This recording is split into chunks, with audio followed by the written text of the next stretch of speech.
Selamat pagi saudara, terima kasih atas kunjungannya ke channel ini.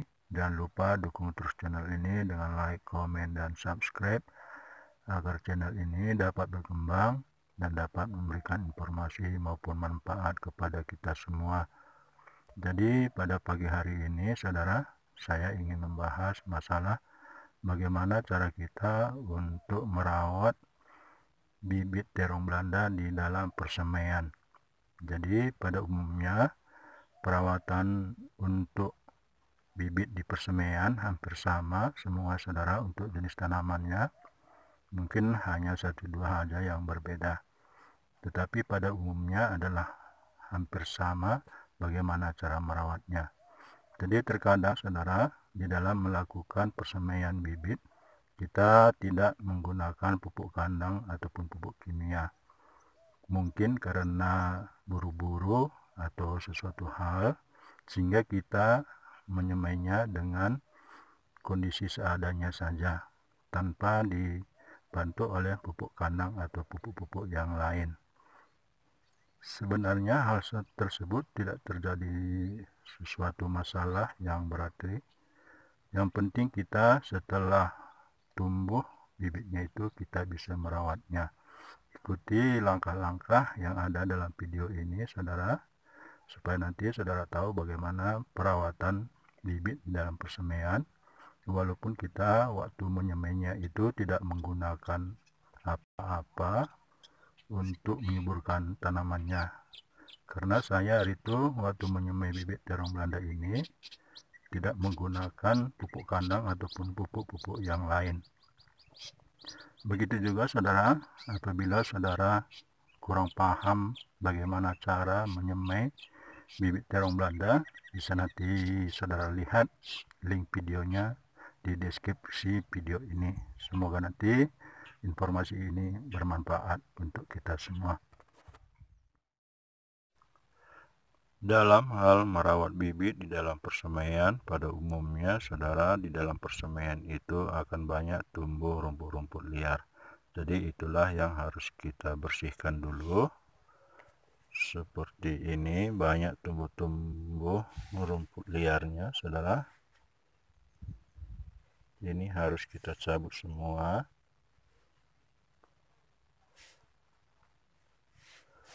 Harus kita bersihkan semua. Supaya perkembangan dari tanaman kita yang kita semaikan itu bisa lebih sempurna lagi.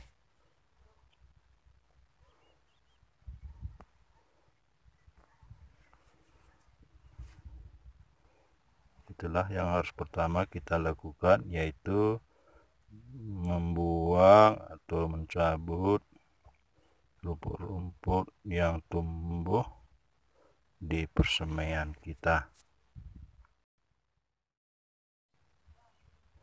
Setelah rumputnya selesai kita cabuti semua saudara, sehingga persemaian kita bersih dari rumputan liar.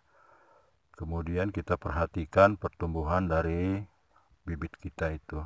Apabila pertumbuhannya kurang baik atau kurang subur, kita bisa melakukan pemupukan, yaitu pergunakanlah pupuk seperti yang saya pergunakan seperti ini saudara. Ini adalah NPK 16-16-16. Kalau menurut pengalaman saya, inilah pupuk yang terbaik untuk pembibitan di persemaian, supaya nanti tumbuhnya bisa lebih kokoh dan sehat. Jadi takarannya seperti ini saudara, kira-kira 1 sendok makan.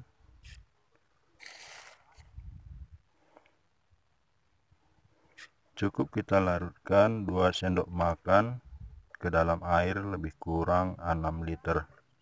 Kemudian kita kacau seperti ini sampai nanti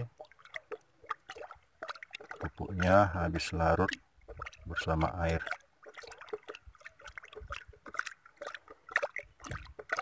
Dalam pemupukan di persemaian, saudara, lebih baik kita menggunakan dosis yang rendah, tetapi setiap hari kita melakukannya seperti ini sampai nanti bibit kita bisa tumbuh subur.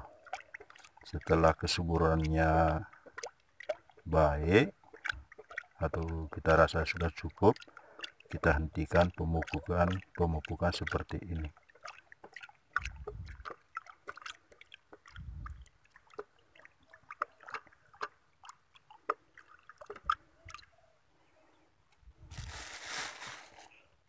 Setelah ini bisa kita langsung menyiramkannya secara merata ke seluruh tanaman kita sampai dengan selesai. Setelah selesai kita melakukan pemupukan, yang wajib lagi kita lakukan di dalam perawatan tanaman kita di dalam pembibitan adalah penyemprotan. Ada atau tidaknya serangan hama atau penyakit yang menyerang tanaman kita di dalam pembibitan, penyemprotan wajib tetap kita lakukan guna mencegah terjadinya serangan hama atau penyakit. Karena pada prinsipnya lebih baik kita mencegah daripada mengobati. Tetapi di dalam melakukan penyemprotan pada tanaman yang ada di pembibitan, kita harus menggunakan dosis yang rendah karena kondisi tanaman kita di dalam pembibitan masih kecil, sehingga tanaman itu masih sangat sensitif sekali. Kalau kita menggunakan dosis yang tinggi bisa saja berakibat fatal terhadap tanaman kita. Jadi kita harus menggunakan dengan dosis yang rendah, tetapi intervalnya lebih sering kita lakukan. Begitu juga satu hal juga yang harus kita ingat juga, saudara, biasanya yang paling sering menyerang tanaman kita adalah busuk batang atau busuk daun, karena di dalam persemaian itu pertumbuhan tanaman kita itu tumbuhnya berdempetan atau rapat sehingga gampang terserang oleh jamur. Jadi di dalam melakukan penyemprotan di dalam persemaian, fungisida harus tetap kita pergunakan supaya mencegah terjadinya busuk batang atau busuk daun, sehingga nanti tanaman kita bisa lebih sehat dan kokoh. Itulah tips yang harus kita lakukan di dalam perawatan tanaman di dalam pembibitan, terkhusus tanaman terong Belanda. Begitu juga pada umumnya terhadap tanaman yang lain. Semoga informasi ini bermanfaat untuk kita semua. Sampai jumpa pada video berikutnya.